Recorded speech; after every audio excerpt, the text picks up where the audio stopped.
तो बच्चों ये class 6 subject Sanskrit mid term exam session 2022-23 morning shift का क्वेश्चन पेपर है। कल का पेपर सेम ऐसे ही होगा, ऐसे पैटर्न में होगा, तो पहले से देख लो ताकि कोई दिक्कत ना हो, ठीक है ना। इससे पहले अगर आपको प्रैक्टिस पेपर तैयार करना है तो कमेंट में लिंक मिलेगी, देख सकते हो, कमेंट को चेक कर लेना, ठीक है ना। क्वेश्चन पे आ जाओ। खंड का फर्स्ट क्वेश्चन अपठितांश अवबोधनम 8 नंबर का होगा। अनुच्छेदम पठित्वा, यहाँ पर लिखा है अधोलिखितम अनुच्छेदम पठित्वा यथा निर्देशम उत्तरत।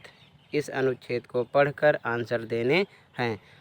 फर्स्ट क्वेश्चन एक पदेन उत्तरत, केवल एक शब्द में आंसर देना होगा। केवलम प्रश्नत्रयम, कोई 3, ठीक है। यहाँ पर 4 दिए गए हैं, 1 2 3 4।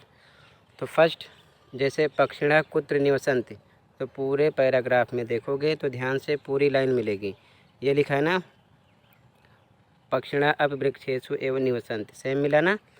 तो एक शब्द में पक्षी कहाँ निवास करते हैं, तो वृक्षेषु, तो फर्स्ट पे लिखना है वृक्षेषु एक शब्द में।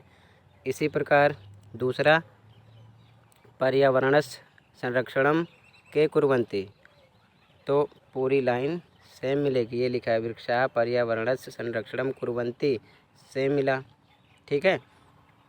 तो यहाँ पर आपको क्या लिखना है, वृक्षाः, सेकंड का आंसर। ऐसे ही आपको एक पदेन में एक शब्द का आंसर देना होगा, ठीक है। आगे फिर इसी में सेकंड क्वेश्चन पूर्ण वाक्येन उत्तरत, केवलम प्रश्न एकम, पूरी लाइन में लिखना होगा केवल एक, दोनों में से कोई एक, ठीक है। जैसे पहले लिखा वृक्षाः किम यच्छन्ति, तो देखो सेम वर्ड मिलेंगे आपको। वृक्षाः किम यच्छन्ति ये लिखा है, ते प्राणवायुम फलानी छायाम औषधि चा यच्छन्ति, ये पूरी लाइन उतार देना, आपका सेकंड का आंसर होगा। ऐसे ही पूर्ण वाक्यन में करना है, चाहिए करो चाहिए, ठीक है ना। फिर उसके आगे यथा निर्देशम, मतलब निर्देश के अनुसार, इसमें विभक्ति पूछ सकता है, क्रियापद, विलोम शब्द, लकार, पर्यायवाची शब्द, कुछ भी 4 ऑप्शन में होगा, ठीक है ना। तो आंसर आपको देना होगा, इसके लिए आपको व्याकरण तैयार करना होगा, ठीक है। आगे खंड खा, इस प्रकार रचनात्मकम कार्यम आएगा। चित्र को देखकर यहाँ पर आपको आंसर देने होंगे, ठीक है। लेकिन सबसे इम्पोर्टेंट ये है कि आपको लास्ट में ये मंजूषा दिया होगा। मंजूषा का मतलब शब्द, इन्हीं में से शब्दों को उठाकर यहाँ पर फिल करना होगा आपको, ठीक है, ध्यान रखना। फिर इसमें आपको चॉइस मिलेगी, अथवा लगा रहेगा, ऊपर वाला करो या फिर ये नीचे वाला करो। अगर इसे करोगे तो इसमें भी जो शब्द फिल करने हैं यहाँ पर मंजूषा यानी बॉक्स में दिए होंगे, इन्हीं में से शब्दों को फिल करना होगा, ठीक है। आगे आ जाओ। यहाँ पर आपको मैचिंग करनी होगी, आपके बुक से क्वेश्चन होंगे, पढ़ लेना, ठीक है। फिर आगे अनुप्रयुक्त व्याकरणम में वर्ण संयोजन करना होगा और आगे वर्ण विच्छेद करना होगा। चैप्टर 1 से है, अच्छे से तैयार कर लेना ऐसे क्वेश्चन।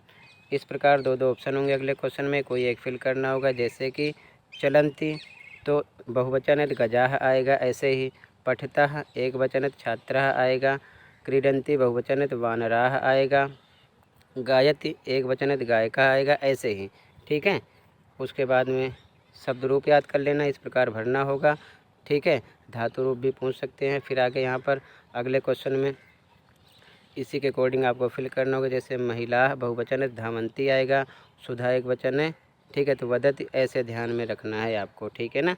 फिर आगे इस प्रकार से क्वेश्चन मिलेंगे। पुल्लिंग गद्य पाठ होगा, गद्यांश जिसको बोलते हो, पढ़ना होगा। इसी में से एक पदेन में एक शब्द में आंसर, पूर्ण वाक्यन में पूरी लाइन लिखना होगा, यहाँ पर पढ़ लेना। केवलम प्रश्न एकम, इन दोनों में से एक करना है, इसमें भी केवलम प्रश्न एकम, 2 में से कोई एक, ठीक है। यथा निर्देशम में कुछ भी पूछ सकते हैं, ध्यान रखना।